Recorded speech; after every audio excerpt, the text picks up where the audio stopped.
All right, it's time for us to talk relationships, not the ones in Turkey, but the ones right here in the studio. I couldn't resist talking about Turkey. Yes, I just mentioned it again. And it'll be with Ayo Lawrence. Now, she is a highly efficient people and systems organizer, solving complex problems that deliver personal and organizational bliss. She's here to talk about the extroverted and introverted ones in relationships, right? Yeah, so of course, still looking at personality management. How are you doing today? I'm well, thank you, Mary. Yeah, I actually like the fact that we're not focusing too much on just relationships, but even on your general relationships, like not just romantic relationships. Okay, so last week it was more of a general talk on personality management. So this week we're really going to focus on the extroverted ones and the introverted ones. So let's start with the extroverts. Okay, thank you so much, Mary. We have 4 personalities, like I mentioned last week, and we have the intimidating Oma, we have the dependable trucks, we have the systematic Fords, and we have the creative convertibles. And these 4 personalities, we can actually divide them into the introverted and the extroverted. So under the extroverted, we have the intimidating Oma and the creative convertible. So the intimidating Homer can be likened to the ones we know as the cholerics.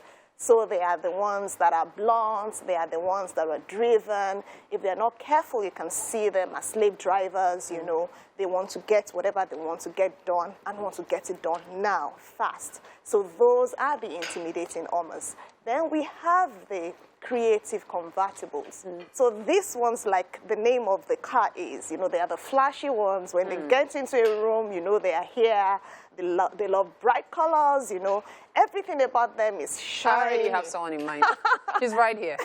Everything about them is shining. So those are the creative convertibles. And at times, you know, they can give so many people appointments, and when the time comes, they are the ones that will not show up. Now you're wondering, you know, they just love life. They love fun. They just... Oh, did I say that out loud? Okay, yes, sorry, you did. Just a little bit. You know, they just love life. They love fun, and that's them, the creative convertible. Then for the introverted personalities, we have the dependable truck. These are a little bit laid back. Okay. They just want things taken easy. If you don't push them, they don't get things done. They are good, they are slow and steady, you know, but they need a little bit of push, you know, to get the best out of them. Then we have the systematic Ford. I happen to be one of them. They are the prim and proper, the Madame Due process. Let's just get this done in this particular way. If they keep their cup somewhere, just don't move it. And if you move it, just make sure you return it back to where you pick it from. So they are the ones that just, you know, they love systems, they love routine. So if you put them on a particular routine, you can be sure that they will definitely thrive. So these are, you know, the basic tendencies in the personality. But isn't it possible to have all 4? That's what I actually wanted to say. Because I've been struggling to put myself somewhere. We have a blend. But one thing will definitely stand out. And usually it's easy to get this when you take assessments. Don't just, you know, think on the top of your head, oh, yes, I think. When you take assessments, you are able to say, okay, exactly, this is where I fall into. And there are times you find people even with pseudo-personalities. You're wondering why. How can someone who is extroverted still have some introverted, you know, tendencies and is so close?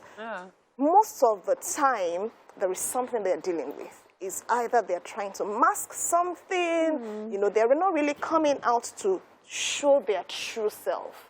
And with people like that, you can help them by taking them through what we call the personal evolution therapy. Am I trying to mask something? You might need to take the assessment. We call it Oyela. You take it what, Oyela? We call it Oyela. Are you serious? Yes. It even has to be like a babalawo or something. Oyela. You know, so that you can really know who you are and be able to get the best out of your life. Yes. Okay.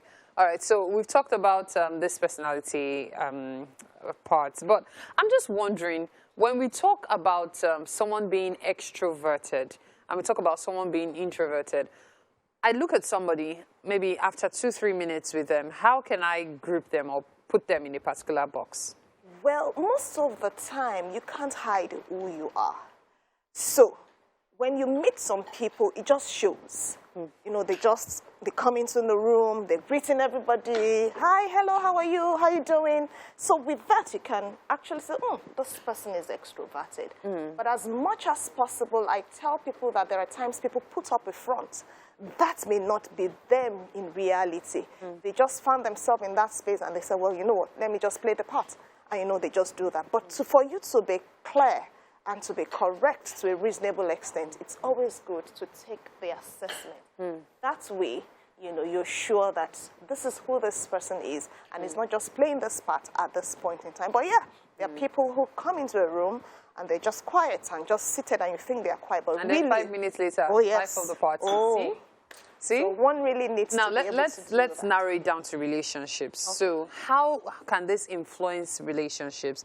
Be you extroverted or introverted? Let's start with extroverted and then you talk about introverted. Okay, so if you happen to be an extroverted individual, definitely when you're in a relationship, maybe with an introverted person, most of the time you'll be the person sort of driving.